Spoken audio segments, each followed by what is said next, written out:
something you said within that video. You said, in society, if you're a billionaire, people take you seriously. And you also said that you wanted to be one of the most well-known and respected entrepreneurs out there. Yeah.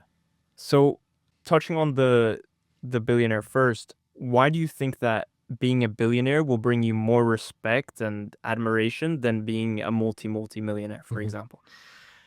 It goes back to what I said before. We're almost like, and to the average person, a billionaire is like an astronaut. It's like the first man to touch the moon. Almost. It's a thing where it's like a far fetched dream to the average person, can never be achievable. And if a guy's achieved that, wow, it's like he's just like a foreign species in a sense. And I feel like that level of, like, if you, especially if you can prove in a way that has been proved before that you are there, and how you've done it and how you've done that as well, then there is no, in society anyway, in a way that we kind of class people in a money sense, there is no higher you can go. Even if a guy's worth 1 billion or 100 billion, they're a billionaire. So that's why for me, I know that's where I want to go. I need to go. And also, I do want it for myself too. I'm not going to lie. I'm not going to say it's all for the mission. It is, majority is for the mission. But also, I know that I would be, if it was just up to me and just only for me, I would be happy at under a billion if it's like actual money that I have. So yes, going past a billion is going to sacrifice a lot of things in my life. I'm not going to have the life that maybe I would want to have. But honestly, now I've gone past that mindset. And to the average person, I wouldn't suggest that everybody would want to become a billionaire, because there's just no need for it unless you feel like there's a deeper reason for it. And this deeper reason will be the only driver that will take me there. Like to be able to do those things that will get me there, and to sacrifice maybe the lifestyle that I would have wanted to have in my 20s. Yeah, I'm gonna have to sacrifice a lot of it, if not all of it. So yeah, I feel like the billionaire thing, in terms of why I know it's extremely powerful, is because of what I just said there. Like, I know that, thinking about me, with the 17-year-old version of me, I would have, imagine you had a billionaire who you could watch from the beginning, and you can know exactly how he did what he did, and he is giving you advice rather than some of the people that we have right now, which is nothing against them at all, and they're all doing very good things in the world. Guys who've just done well. They just started a cool company and done reasonably well. Like, you can listen to them and be influenced by them and respect them, but it's just, objectively, you cannot, I guess, have that initial respect given to somebody more than somebody who's achieved something like that, in terms of becoming a billionaire. And in a very, also as well, the way you've done it is a very respectable way. I hear you. And I mean, before even like responding, the other thing I wanted to dig into that was, you said not only you wanted to do it by 30, which is one thing, but you said you wanted to be the first billionaire to record his whole journey up. Hmm. Why the first?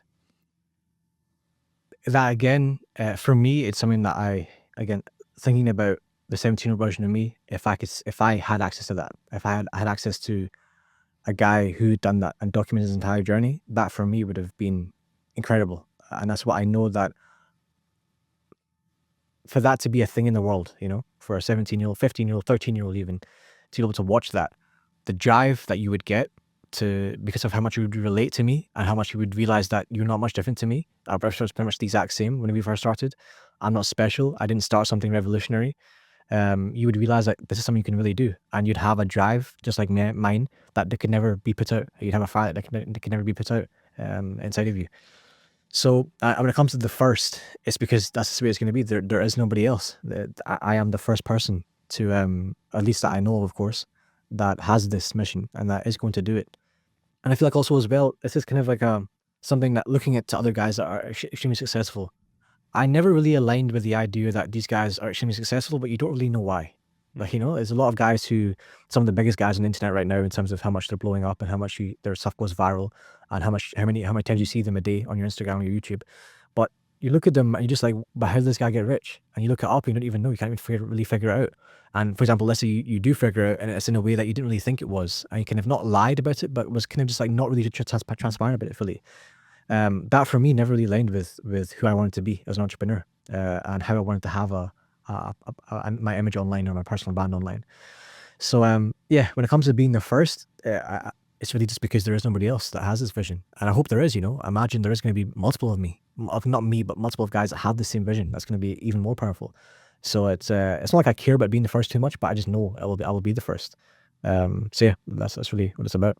Yeah, man. I think this question of the first is interesting, right? Because it kind of depends on how you classify what it is that you're trying to achieve, right? Hmm. Because to reach the billionaire status, you know, you'll have guys like Alex Hormozy, maybe even a guy like Logan Paul or a guy like Iman Gaji, who have years of experience on you, right? And years, not only of experience, but they started years ahead of you, right? So I guess, without wanting to get into specifics, like the question I have for you is, how do you view your relationship with the perception that you have of these guys? I feel like it's evolved over time. Definitely in the beginning, it was much more of like a put them in a pedestal, idolize them kind of way. The more that I've grown, the more that I've become confident in myself. That's the biggest thing, honestly. The more that I become confident in myself and what I'm doing in the world and how I can do it, the more I don't see them as, I guess, the same way I used to before, as an idol or as a, maybe they're definitely inspirations in a lot of ways, 100%. But I also believe that being the first and that idea of it, the idea is that I want to be the first so that other people can see me and and then eventually become better than me in that way, you know? I don't see myself as I want to be the best, the most, the only guy's ever done it in the world. I don't want, that's exactly what I'm trying to not do. I want to document what I'm doing in a way, not just by showing that I've done it, but showing how I've done it to extreme detail, to when you can see my plan, how I think, how my mind operates, how I built what I built, then you can say to yourself when you're 15, even if 15, like I said, you can say, I can figure out a better way. And you will figure out a better, because the same way that I see a lot of guys, pretty much every guy that I see online building businesses, I see what they're doing and I put my own twist on it. I synthesize the information in my own way. And that's what gives me the edge. And I believe that being the first and even seeing these guys, for me, it's an inspiration for me to take what I want from them, I guess, in terms of like how they operate, how they do what they do, and respect. Obviously, massive respect for all of them, especially guys like Iman Gaji. My respect will always be there for a guy like that, because he is also one of the guys that even like the work that he put in was a reason as to why I got into entrepreneurship the way that I did. So it's not like I have anything against what any of these guys are doing. I just know that the way that I will do it will be my way. Not like it's better, but it'll be my way, and my way is the way of this mission, to complete this mission, and not for my own sake.